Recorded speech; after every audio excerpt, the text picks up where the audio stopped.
Welcome to the latest installment of Brandon Brothers. I'm Doug. And I'm Johnny. Today we're talking about what is marketing. All right, let's get to it.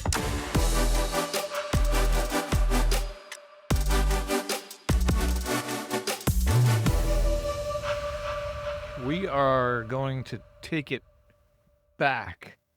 Way back. Let's go way back. filter through all of the markety language. And I want to just start with a very simple question. Bring it in. What is marketing? What is marketing? So, there are two classifications of marketing, right? There is the business side and there is the communication side, right? The crux of all of it is sales. How is that for a definition? Okay, so oh shit. You went straight to sort of I think the real issue that I've always had is that a lot of people seem to equate marketing and sales. Yeah, and they sort of think of them as one thing. And even organizationally, companies will have marketing and sales. You'll have a SVP of marketing and sales or whatever.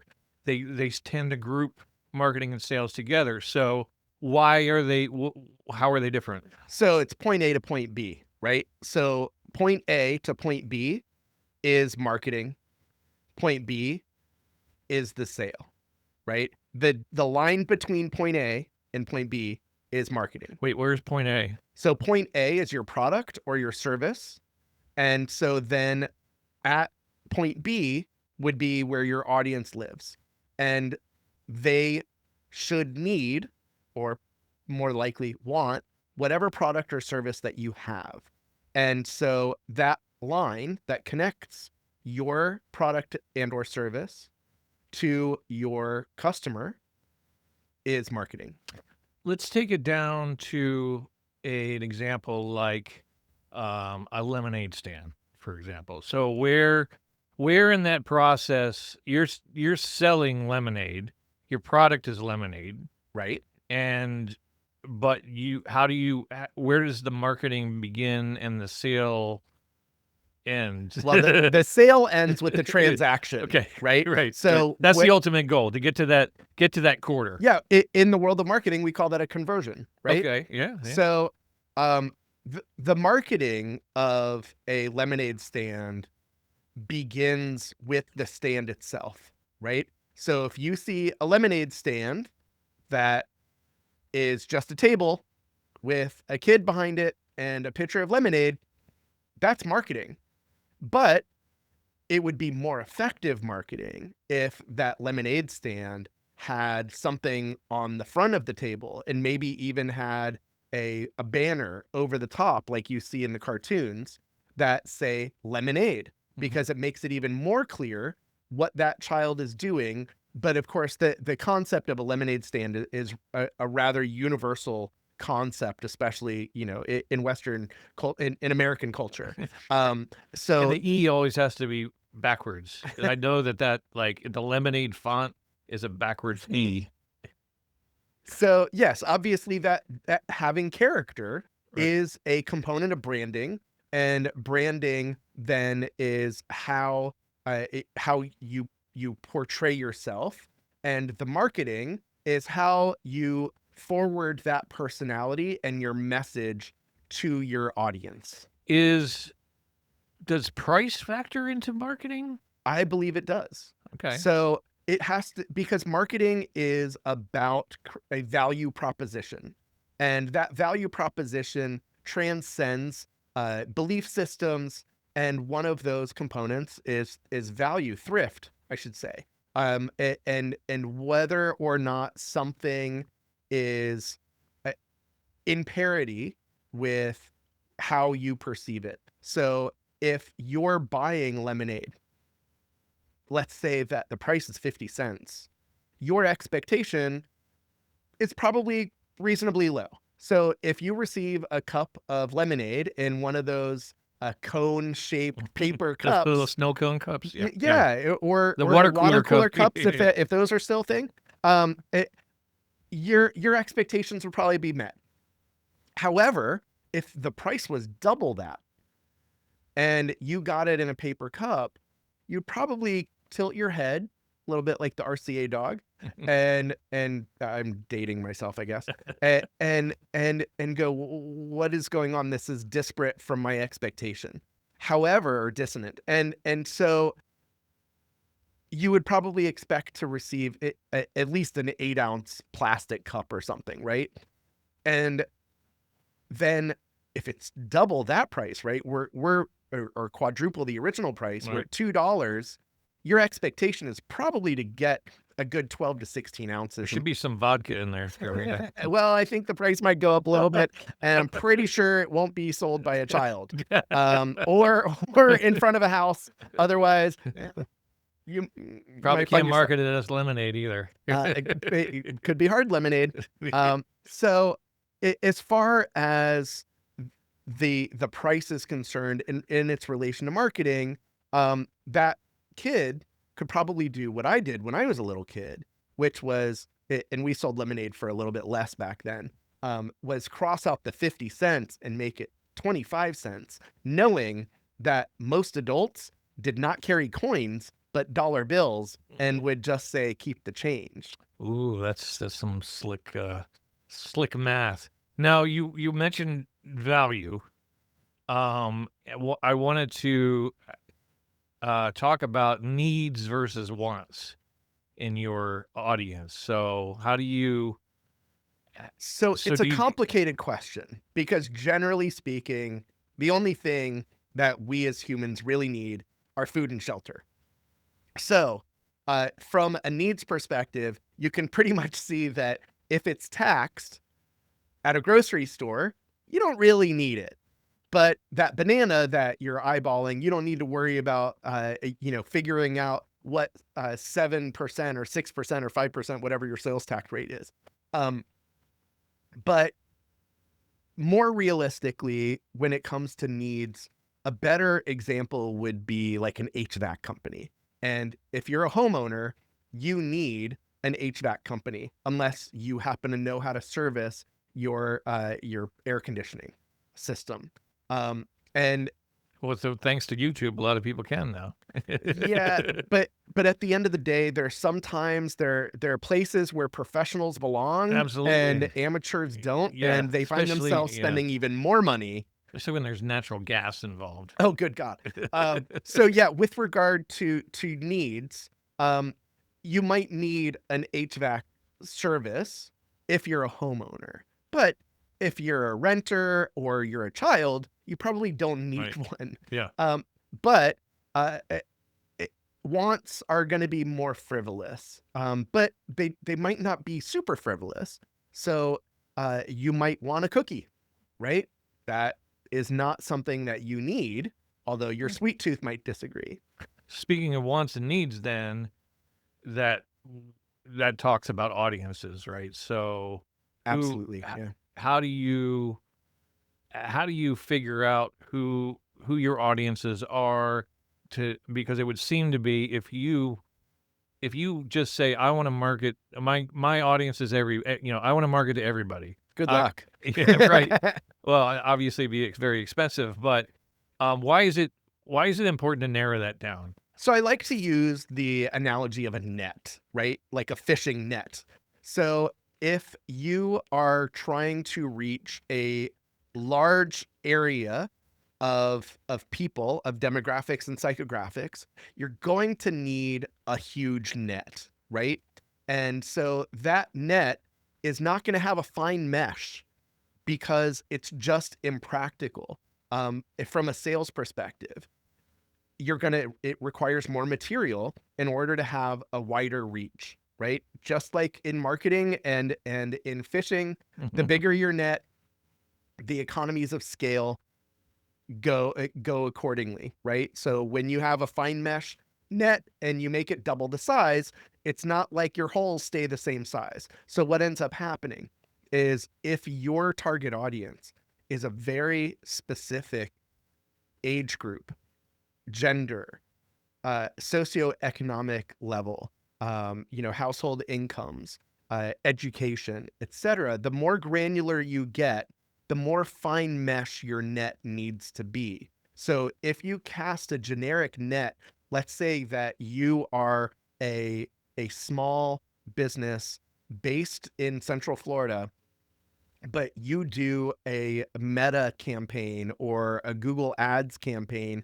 for the entirety of the United States, you might be shooting yourself in the foot because someone out in Portland is looking for an IT guy, but they're looking for an IT guy in Portland, Oregon. They're not Right. looking for an IT guy in Central Florida. So you're wasting money displaying your ad to potential customers in Portland when there's no way they're going to hire someone that does IT in Uh, Central Florida. Oh, it gets worse Yeah. because it's actually being seen by this old woman who retired a long time ago, and she has no need for an IT company, right? Yeah. She's not your ideal customer But she profile. has, yeah, and maybe she didn't update her job title yet. While that's a possibility, it's more about the fact that you need to know what the psychographics and demographics are of your audience in order to adequately and accurately target them. And this doesn't just stand for like online ads because you can fine tune this for over the top like Hulu ads and You can, streaming and but stuff. also even for direct mail, right? So whether People still use direct mail? direct mail, believe it or not, is still one of the most effective forms of marketing in as it relates to reaching your audiences and generating conversions. It So like can't. plain old like buy a mailing list kind of thing? Yeah, it's still a thing, and it's very effective. However, there has to be a cadence to it. You can't just send out, for example, there's this product that United States Postal Service has called Every Door Direct, EDDM, and Every Door Direct Mail. And so, yes, Boots it's and pants electronic dance mail. mail. Um, we're going to be really entertaining that one person who might be listening. Yep. And thank you for listening, by the Hi, way. mom. So yes, this EDDM product that I was talking about, um, you can specify area and household demographics.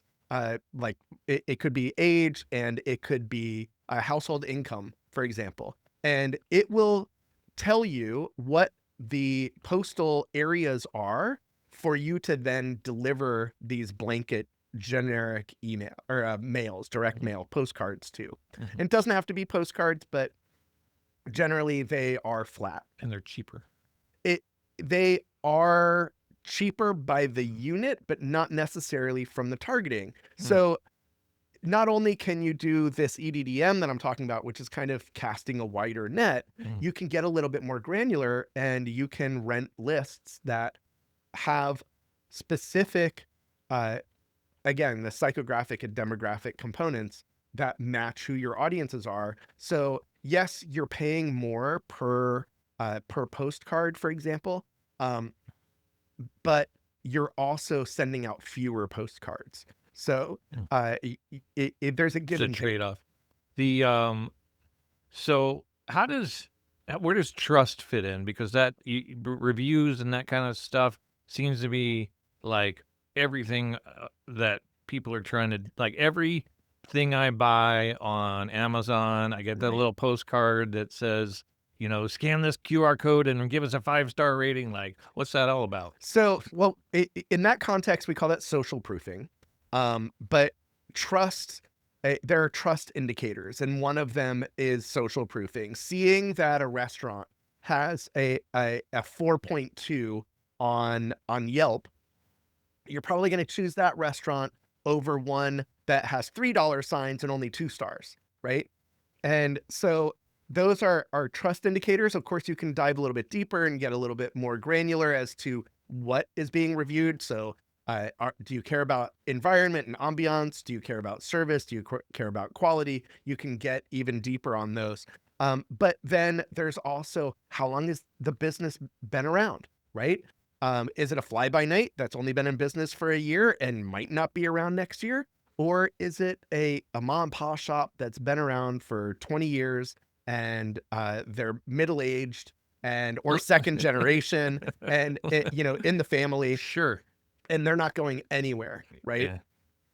The you know, with all the new technologies, and I mean, relatively speaking, digital, social media and stuff, all of that is technically still newish in the marketing realm. Like all of these, Oh, and uh, it's constantly and it's evolving. always evolving. And now we've got AI in the mix. Do we ever? Have And in social media too. so the question I've got is, has have the fundamental, because you've been doing this for 20 plus years, 30, 30 years. 20 as remixed. Have any of the fundamental principles of marketing changed with these new tools? I believe that the biggest thing that we're seeing is not something that's really new, but a resurgence of authenticity, right? People can rather quickly ascertain whether or not the content that they're receiving is AI generated or human generated. People are getting very smart about that. Like Yeah, and it's not even necessarily that they can put their finger on it, they just can tell. Their spidey senses start tingling, right. and It's you're that like, uncanny valley. "It It really comes is." out in the messaging, it comes out in the visuals. It's something about it that just seems And there are off. these glitches that I've seen that are, like, just a nanosecond, 1 frame, and you're like, "Wait a second, Just threw me out. what just happened here?" And Yeah. and and it was because a wrinkle showed up on a woman's face for a brief second, and you're like, "Wait, I don't even remember what this was an ad for." But you're Yeah. remembering this one anomaly. Anyhow, so, what was the question? I was just saying, like, have the fundamental principles changed? I don't think they have. I think the Yeah, principles remain the same, in that we should really always be true to who we are, right. because if we try to be something else, there are so many things that are going to happen. First and foremost, as a proprietor, you're going to become, you're not gonna care as much. You just become less engaging, and nobody likes that, Right, right? So being authentic right. is probably the piece. I keep hearing, Thank you for all cutting me s off. I yeah, appreciate it. I needed that. yeah, yeah, And just droning on. I know. Um, I'm there for you, buddy. What I was getting to was, in addition to the authenticity, I'm hearing a lot about storytelling. Yeah, storytelling has been a constant. I think we may have fallen away from it a little bit from the beginning of like the early 2000s up until the mid tens, the teens, if you will, and it definitely has become a greater focus over time, and that comes down to creating that connection, right? And it's that authentic connection that we're all looking for. So, business owner, small business owner, I've got no budget. I'm a marketing team of 1 or -1 because I got too many other things to do. Give me one thing I can do. What's the one thing I can do that's gonna give me the best bang for my little dollar? So rather than spending money, sometimes it's better to spend time. So the best thing that a small business, like we're talking a micro business, an owner can do is network, right? And so go out there, shake hands, talk to people. Where do you go? Like, Well, you can go anywhere. meetups? Yeah, you can go to meetups, you can go to church, you can go Okay. to the local Piggly The Wiggly, gym? you can go to the The gym, library? the grocery store, Yeah. the carnival at your kid's elementary school. There are plenty of places that Communities host events all the time. Right. And it's about being active in the community. And that's a big part for business owners in general is one of the biggest things that you can do as a business owner is give back Mhm. and giving back to your community in any way that you can. That could be uh, it- by creating a fundraiser, or that could be by employing other Mhm. people in your area. The one thing I notice Networking. in The yeah, answer to the question was networking. networking, uh, in social media is that I've got other people that will who I see. I'm a pretty active, maybe possibly overactive social media user and consumer.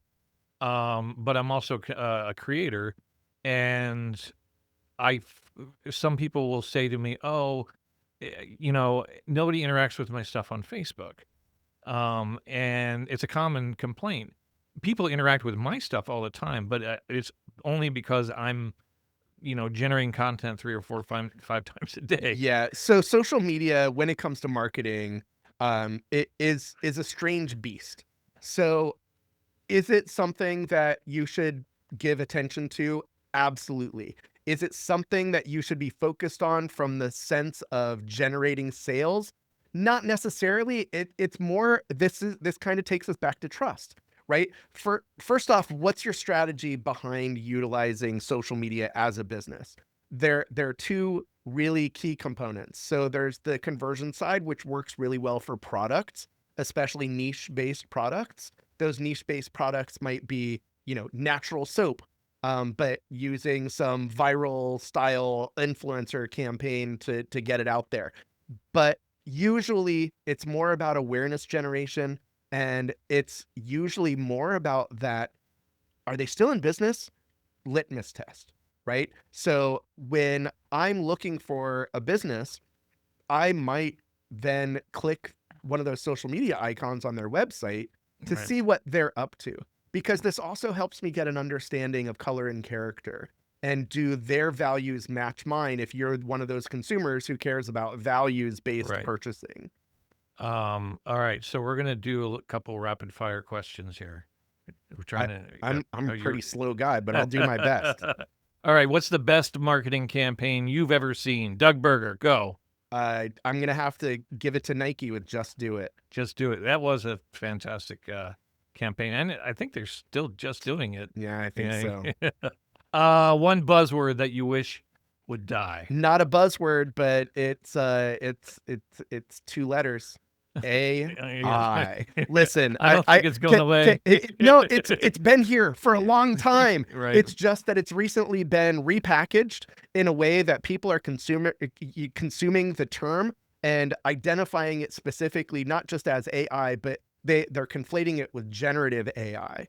And I mean, look, kudos to OpenAI and Sam Altman for basically pushing this out there and into the forefront.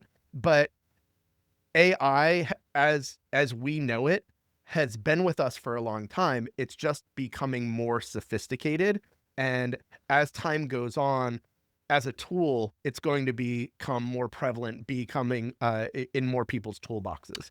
Speaking of But tool, whoa, oh, you put it on me.